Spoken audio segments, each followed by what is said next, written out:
Good morning, everyone. Happy Monday, which is the day I'm making this video. Our temperatures are trending up again. No heat advisories yet, but I've already done my watering for the morning on both my trees, and the doggies are going to go outside for a while. I'll show you what I did out there as a bonus to this video. But right now, let's see how my garden how my garden is doing. This is my video for the garden club tour, the garden tour club. I always mess up on that. It's an open club that Gail at Gail Southern Living sponsors every year, and I've enjoyed making videos and showing progress on my garden. So as you all know, I was doing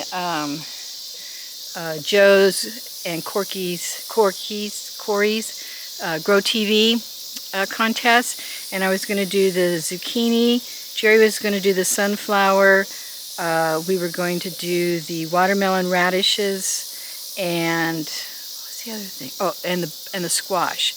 Well, to date, the watermelon radishes are okay, but they're not. They don't meet the criteria for the contest.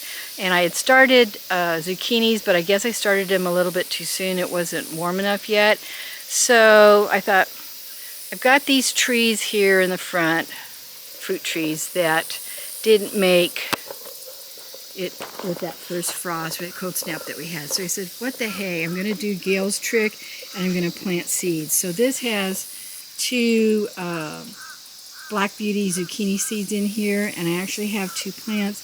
And when I was watering this morning, the squash bugs have finally found this. It's not out in the garden, it's out in at the front of the house. But in squishing the bugs, I see that I've got some zucchinis. So I'm very excited about that, because we only had one or two, and we usually get a lot more. So I think it's doing well out here, and we'll just keep an eyeball. So I may be in the zucchini contest. This, I planted some Kentucky pole beans. I'm going to use the tree if they pop out as the trellis, so we'll see how that goes. And all the fruit trees are doing fine. The shade trees are doing fine. This tomato plant over here is a Dr. Wachi, which I really like. I'm going to plant more of those next year. But I think it's basically done. It has some, I think it's basically done. I just haven't pulled it out. It has some flowers at the top, which I think is why I haven't done that, but we'll see. And then from Simply Jan, at her meetup last year, she gifted me some peach tree starts that she got from Wendy at Hardneck Farms, and they're hanging in there. They're hanging in there. I lost one, but I've got three. So let's go out to the big garden. This basil plant is taking off. I pulled flowers off of it this morning. I need to get in here and harvest it, but I'm really happy that it's growing so well, because I have a iced tea recipe, a basil tea recipe that I want to try, that I saw on Jess the Farmer's Table. These are the jumbo tomato seeds that finally came up, and we've got some wind coming from the south, so it's kind of knocking things around trying to get those up. Jerry actually took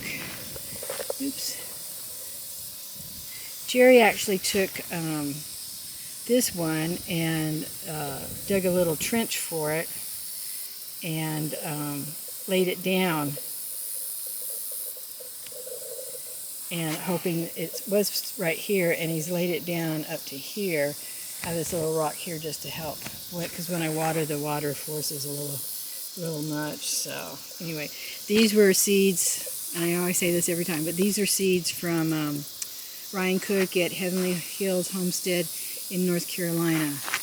Corn is doing good. A little bit of wind to the south, and then it got wind to the north, so it doesn't know which way to stand.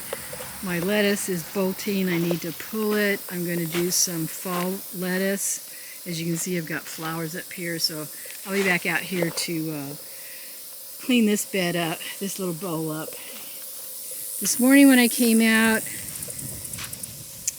my cabbage looked bad, and the worms, cabbage worms, has gotten to it. I have a head in there, so basically I've pulled everything out of this. This was originally, I think I had carrots in here that weren't going to do, and so I pulled those. My dill didn't take off. Cabbage here. I had too much, and I know I've said this, and I just have to, if I say it enough, I'll ingrain it in my brain that when I plant next year, or if I plant in the dirt here for fall, that I only need two compatible types of veggies in each bed so that they have room, because when you get over here to this tomato plant, there's two of them in here, and these are two extra plants I have from the tomatoes in the survival seeds group, and I really like these. These came out really good, and so I'm going to plant more of them next year, but they're doing okay. And I need to harvest my red kidney beans, which were extra plants from the survival seed collaboration. All the radishes have been pulled. I blanched them, cut them up, blanched them, put them in the freezer for about 30 minutes, and then I bagged them up, and so they're cut in slices, and my thought is to throw one or two of them in the bottom of the crock pot when I've got a roast going, or maybe chicken, and add some, because that watermelon that watermelon radish is hot in a season kind of way. So you'll have a few tomatoes out here. This guy needs to, and I've already taken some plants out, this guy needs to be cut out. I still have some flowers here on my cherry tomato bush, so I'm checking those out. But these guys just didn't do as well in the buckets as I thought. And I had a comment on my last video that my dirt may not be aerated enough. It might be like a little too compact, and so it's really hard. This is this got broke off in the wind. Right here. I don't want to pull too hard, I don't want to pull it out. Jerry said, did I look at, oh, yep. There's an asparagus worm.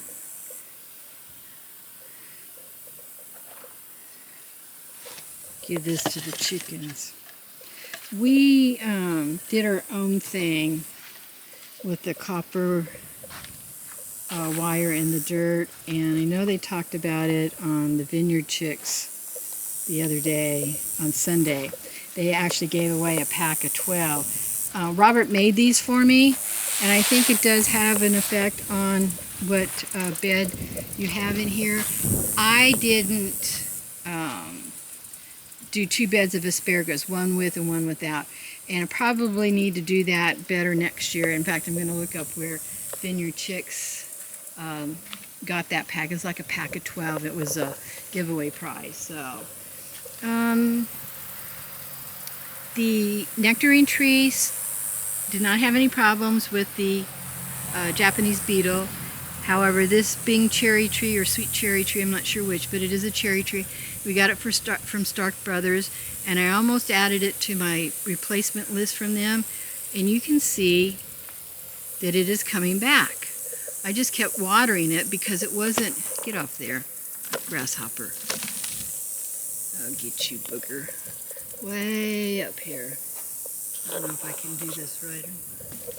There he goes.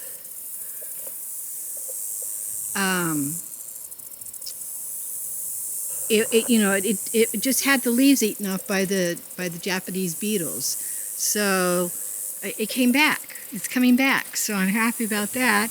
And I'll just have to be real careful with it when it gets more towards winter time. I didn't get any spinach, and I think I know why, in this wick tub, so I'm going to try again in another month when it starts to get cooler. And the same thing, this is where I had zucchini, but it wasn't the Black Beauty zucchini. It was another kind of zucchini, and it didn't take off in this tub, so I'm not sure why. But the squash did, and I've had bugs out here, and so I've dusted it. But here's my squash going right here, and I've got another one right here. I've got quite a few in here, so I'm kind of excited by that. I do have, looking around in here, I do have, I know some are male flowers, some are female flowers. I don't care which gender they are. They're still pretty, and it's a nice little spark when you walk up to come in here, because it's, you know, so green. Now, the big excitement is we've got loofahs growing. Right here's one. And let's see, this one I think was the first one we spotted, and it's the biggest one right now. But yeah, we got loofahs growing. There's one way up there, a couple up there on the top. There's like 3 or 4. And to be honest with you, I could, oh look, there's 3 more over there. I know that this pot down here is the North Carolina loofah pot. And I know this pot over here is the Georgia pot. Ginger and Ryan. But I can't tell you out because I've kind of intertwined some of these vines up here just so that they stay up off the ground. Can't tell you which one's which.